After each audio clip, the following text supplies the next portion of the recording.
आडवा आडवा झालं. आमच्या इथे एक म्हणजे प्रगतशील कास्तकार आहे प्रितेश भाऊ भांडवलकर.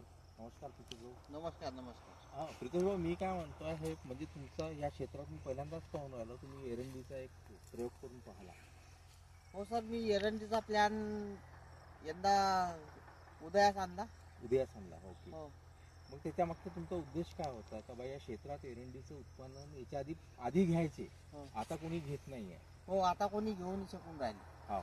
मग तुमची काय अपेक्षा आहे याच्यातून उत्पन्न? जसं सोयाबीन आहे, जसं आपली तूर आहे, हां. तर म्हणजे त्याच्यापेक्षा जास्त उत्पन्न येईल का? माझ्या मते तर 100% असं वाटते की मला यंदा एरंड आपल्या परीनं खर्च काढून आपला जो उत्पन्न आहे तो मी प्रॉफिटवर राहील सर. हो का? हो. याच्या मागं उद्देश काय होता तुमचा? याच्या मागं उद्देश म्हणजे असा की मी पहिल्यांदाच लावलं होतं एरंड. मला बा आता काहीतरी रिकामा हिंडत होतो घरी इकडे तिकडे, त्याच्या परत आपल्या शेतात बसून आपलं काहीतरी एरंड लावावा म्हणून मी लावला.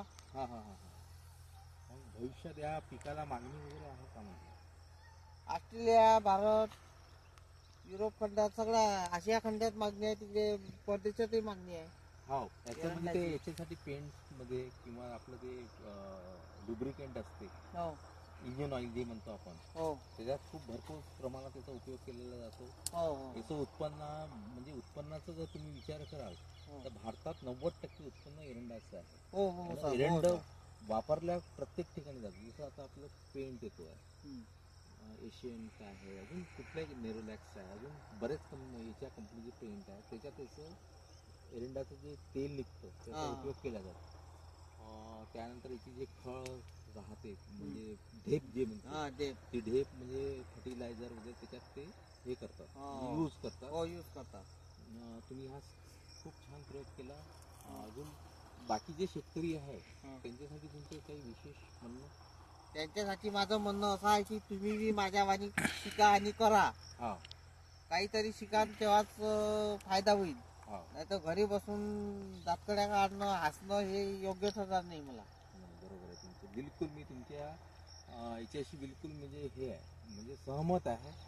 प्रितोषजी, एक अजून आपला उद्देश होता, जसं आपण एक तुलना करतो म्हणजे महाराष्ट्र, जसं आपला अख्खा महाराष्ट्र या तुलना करतो. एक मराठवाड्याचा शेतकरी आहे, पश्चिम महाराष्ट्र आहे, कोकण आहे, त्यापेक्षाच्या तुलनेने आपला विदर्भाचा जो शेतकरी आहे तो म्हणजे मागे आहे. त्यांना तुम्ही काही म्हणू इच्छिता का? हो हो. तो मागे या कारणानं आहे की त्याच्या मागं बोजा शिचका दिला आहे सरकारनं, का भरमसाठ बोजा दिला आहे. पाणी नाही, काही वीज नाही, बरोबर काही नाही. आपल्या क्षेत्रात पाण्याचा प्रॉब्लेम, आपला वर्धा जिल्हा आहे तो पाण्याचा नाही. आपला वर्धा जिल्हा जर पूर्ण जर आपण केला तर वर्धा जिल्ह्यातलं काही क्षेत्र म्हणजे पाण्याखाली. कारंजा तहसील थोडीशी आहे. कारंजा तहसील झालं, आर्वीचा पण काही भाग आहे. आर्वीचा जसं तळेगाव पासून अलीकडला, जसं कारंजा, आष्टीचं क्षेत्र पण ते चांगलं आहे. आष्टीचं चांगलं आहे, त्यामुळे ते व्यवस्थित झालेलं आहे. ते शहीद आष्टी आहे, ते शहीदच राहणार आहे, चांगलीच राहणार आहे. तर पुतोजी, आता तुमचं काय म्हणणं आहे? म्हणजे विदर्भाच्या शेतकऱ्याला तुम्ही काय म्हणजे तुमच्याकडनं काय शिकू इच्छिता? म्हणजे विदर्भाच्या शेतकऱ्यांना माझ्या मते असं शिकवायचं आहे की तुम्ही बा आता एरंडाची शेती करा. दुसरी शेती करणं योग्य नाही. संत्रा वगैरे नंतर ते जास्त पाण्याचं पीक आहे. एरंड हे आपलं कमी पाण्याचं पीक आहे आणि कमी खर्च जास्त उत्पन्न, कमी दमदार ट्रॅक्टर, कमी आवाज दमदार आवाज, अशी ही आहे. बरोबर. जॉन डियर ट्रॅक्टर वापरायचं आपण. बरं, भविष्यात याच्या पिकाला म्हणजे हे येईल का, म्हणजे मागणी राहील का विदर्भात? मागणी म्हणजे मागणी राहायलाच पाहिजे. जर आपण जर असं जसं आता शेतकरी उत्पन्न कुठल्याही याचं करू शकतो, कुठेही, जसं आपण संत्रा घेतो, पण आपण जर अख्खा संत्रा जर नागपूर मार्केटमध्ये नेतो तर तिथे आपल्याला भाव भेटत नाही. तसं आपण या पट्ट्यातले शेतकरी, बरेच शेतकरी असे संत्र्याचे शेतकरी आहे, जसं तूर आहे, त्याच्यानंतर सोयाबीन आहे. आज सोयाबीनला भाव नाही. 3 ते 4 हजार रुपये भावपर्यंत आहे. गव्हर्नमेंटने नेमून ठेवलेले भाव वेगळेच आहे, 4845 पर्यंत आहे. ते आपल्याला भाव भेटत नाही. पण एरंडाचं मार्केट आपण पिकू शकतो. पण मार्केटमध्ये जे पिकतं म्हणजे मार्केटमध्ये जे खपतं ते आपल्याला पिकवायला पाहिजे हो असं माझं मन आहे. हो बरोबर आहे, तुम्ही ठीक बोलता सर. हो. तर मग कसं मग एरंडाचं मार्केट वगैरे या भागात आहे का म्हटलं? आता यंदाचा चालू विधानसभा क्षेत्रातला आपण त्यांच्याकडे प्रस्ताव मांडू.